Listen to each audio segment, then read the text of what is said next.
बड़े ही प्रसन्नता का विषय है, बड़े ही सौभाग्य का विषय है कि आज इस विश्राम दिवस की कथा में हमारे परम स्नेही, हमारे अत्यंत प्रिय वृंदावन में जिनका साथ प्राप्त हुआ और जिनके साथ वृंदावन में श्रीमद् भागवत जी की कथा को अध्ययन करने का सौभाग्य प्राप्त हुआ, ऐसे हमारे श्री राजेश्वर दास जी महाराज का आगमन पावन कथा में हुआ है। एक बार जोरदार तालियों से स्वागत करिए आप लोग महाराज श्री का। महाराज जी का प्रेम, महाराज जी का सहयोग इस कथा में बहुत है। महाराज जी से आज 1 महीने पहले जब बात हुई थी फोन से, महाराज जी से हमने कहा कि दास का यह भाव है कि दास एक कथा करे। तब महाराज जी ने इस दास को यही कहा कि आप कथा करिए, आप ठाकुर जी के कार्य को यदि सोचे हैं करने के लिए तो आप बेफिक्र होकर के करिए। ठाकुर जी के कार्य को, ठाकुर जी के यश को, ठाकुर जी की कथा को जब आप गाएंगे, जब ठाकुर जी की महिमा को आप गाएंगे, तो जितने भी विकार हैं, जितने भी कष्ट हैं, जितने भी मन में प्रश्न उठ रहे हैं, वो प्रश्न, वो विकार, वो कष्ट सभी के दूर हो जाएंगे। और महाराज श्री का विशेष आशीर्वाद और विशेष कृपा हमारे ऊपर सदैव रहा है। हम चाहेंगे कि महाराज जी अपने सुमधुर कंठों से, सुमधुर वाणी से 2 शब्द इस धरा पर बोलें और यहाँ पर सनातन की एक अलख जगाएं। भक्ति भक्ति भगवंत गुरु चतुर नाम बपुए, इनके पद बंदन किए नासत विघ्न अने। जय जय श्री राधा रमण, जय जय नवल किशोर, जय गोपी चित चोर प्रभु, जय जय माखन चोर। आए हो तो प्रेम से लो हरि का नाम, सब भक्तों को राजेश्वर का जय जय राधे श्याम।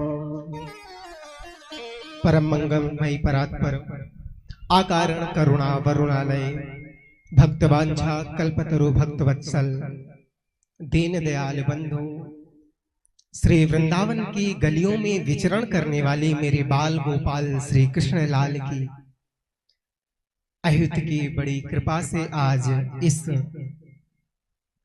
कामासिन के मां भगवती के दरबार में बैठ करके हम आप सभी लोग भव्य संगीतमय श्रीमद्भागवत महापुराण सप्ताह ज्ञान यज्ञ के आयोजन में विश्राम की ओर जो आयोजन पहुंचा है, आज से 7 दिनों तक हम आप सभी ने बहुत सुंदर कथा, हमारे बहुत स्नेही है आलोक जी महाराज, जो अपने वाकवाणी से इस संसार को अलौकिक करने के लिए, आनंदित करने के लिए भगवती की प्रेरणा से, भगवत कृपा से भगवत मार्ग में निकल चुके हैं। एक बार जोरदार करताल ध्वनि से आप सभी इनका स्वागत करें। हो चुके हैं क्योंकि आप सबके गुरु हुए, आप बिल्कुल। अभी हमारे गंधर्वज आचार्य ने कहा, बड़ी सुंदर बात कही कि हम सभी ने कथा 7 दिनों तक सुनी, तो भैया यज्ञ की पत्नी ही है दक्षिणा। यज्ञ की पत्नी कौन है? दक्षिणा। तो दक्षिणा के बिना यज्ञ सफल नहीं होता। तो मेरी तरफ से आप सभी आलोक जी को एक दक्षिणा देना। दोगे दक्षिणा? जरा हाथ उठाओ। दोगे दक्षिणा? मेरे मैया एक दक्षिणा देना और वो दक्षिणा के रूप में मेरे भाई आलोक को वो आशीर्वाद देना कि आलोक भैया कामासिन बाजार ही नहीं, ऐसे ही कृष्ण की गाथा और राम की गाथा गाते गाते देश नहीं विदेशों तक जाए। बस दक्षिणा के रूप में अपना ही अपने बालक को आशीर्वाद दे देना, क्योंकि आपके घर का बच्चा है, आपका बालक है, आपका बेटा है, आपका लाल है।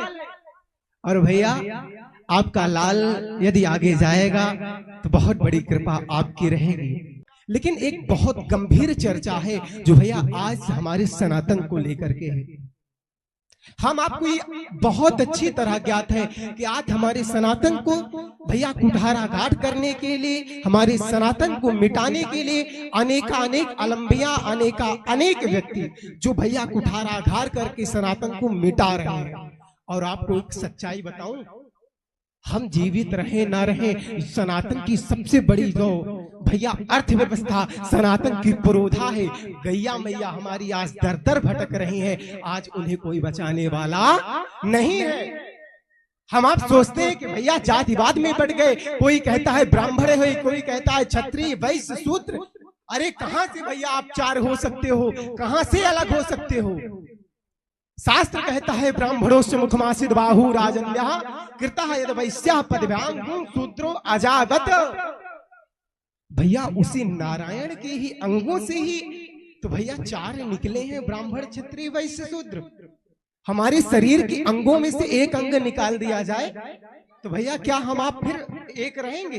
तब तो अधूरे हो जाएंगे। एक कब होंगे? जब संपूर्ण अंग हमारा विभाजित रहेगा। तो भैया हम एक भाई हैं, जहां सुमति ना जहां संपत्ति नाना, जहां कुमति तहां विपत्ति निदाना। तो भैया इस राजनीतिक पार्टियों के कहने पे आकर के भैया आपस में मतभेद मत करो, गलत को गलत कहो, सही को सही कहो। यदि ये राजनीतिक पार्टी, कोई भी पार्टियां यदि हमारी होती, हमारी सनातन की पुरोधा होती, सनातन की बात करती, तो आज साधु संतों को रोड पे निकल करके भैया गौ को राष्ट्रमाता घोषित करने के लिए जन जन तक ना जाना पड़ता, कोतवाल और कोर्ट के कच्चर ना काटने पड़ते। लेकिन ये हमारी नहीं हो सकती। मैंने ही राजनीतिक पार्टी को भैया, मैंने तो एक विश्वास था कि भैया ये पार्टी हमारी होगी, ये सरकार हमारी होगी। ये सरकार गई, दूसरी सरकार आई, ये तो गाय को दर्जा देंगी, लेकिन नहीं दिया जा रहा। आज भैया भारत में सब दूसरा ऐसा भारत देश है जो गाय को बिकने वाला सबसे ज्यादा देश है। विप्रधेनु सुर संत हित लीन मनुष्य अवतार, भगवान नारायण ने भी अवतार लिया है। तो विप्रों के लिए, गाय की रक्षा के लिए, हाँ संतों की रक्षा के लिए और देश की रक्षा के लिए, जिस गैया को चराने के लिए मेरा कन्हैया, मेरा गोपाल नंगे पांव दर दर भटकता था, आज उस गैया को भैया लाठी, वो गैया भटक रही है, वो गैया के शरीर में डंडे पड़ रहे हैं।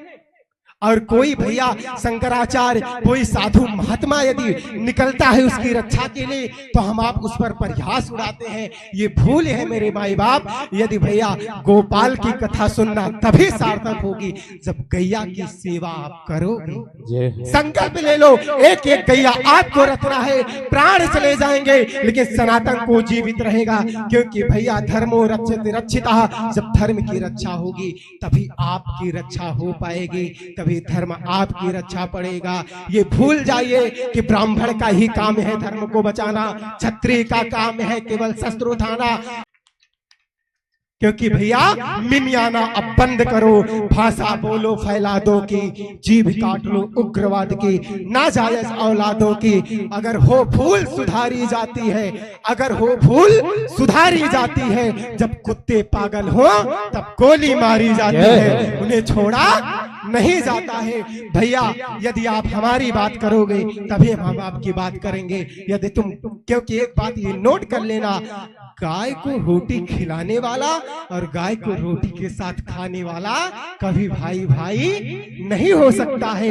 ये याद रखना मेरे माई बाप। हाँ, और यदि भूल गए हो तभी गाजियाबाद के क्षेत्र में देख लो, सूर्या चौहान को बुला करके और भैया चाकू भोग करके मारा जाता है। वो भी तो भाई भाई का रिश्ता निभाने आया था ईद बकरीद के दिन, ईद का दिन है। तो ये बात भूल जाना कि कोई भाई भाई होता, भैया वो चारा बनाए और हम भाई भाई कहते रहे, ये समय चला गया। यदि तुम भैया गाय को काटते हो तो तुम्हें काटना हमारा धर्म है, इस बात को याद रखना। आलोक जी को मैं बहुत बहुत बधाई दूंगा और ये बड़ी सुंदर कथा आप सबके बीच में सुनाए। और भैया मैं तो सोचा नहीं पहुंच पाऊंगा, और भैया सुधांशु जी का इंतजार करके, क्योंकि आने का कल के ही विचार था, लेकिन समय बहुत कम था, तो मैंने सोचा कि कल चल के थोड़ी देर कथा भी सुनूंगा, लेकिन समय का अभाव ऐसा होता है कि बिल्कुल विश्राम पर ही पहुंच पाया। लेकिन भैया क्योंकि हम वक्ताओं का है ही ऐसा काम कि भैया बोलना ही बोलना है, सुनना और सुनना भाता भी नहीं ज्यादा, सच्चाई ये बात है। लेकिन विचार यही था कि सुनूंगा, लेकिन समय का बहुत अभाव था। आप सभी को बहुत बहुत प्रणाम, बहुत बहुत जय सिया राम, सादर जय सिया राम, हर हर महादेव। बोले सत्य सनातन वैदिक धर्म की जय हो, गौ माता की जय हो, गौ माता की जय हो। नमः पार्वती पदये हर हर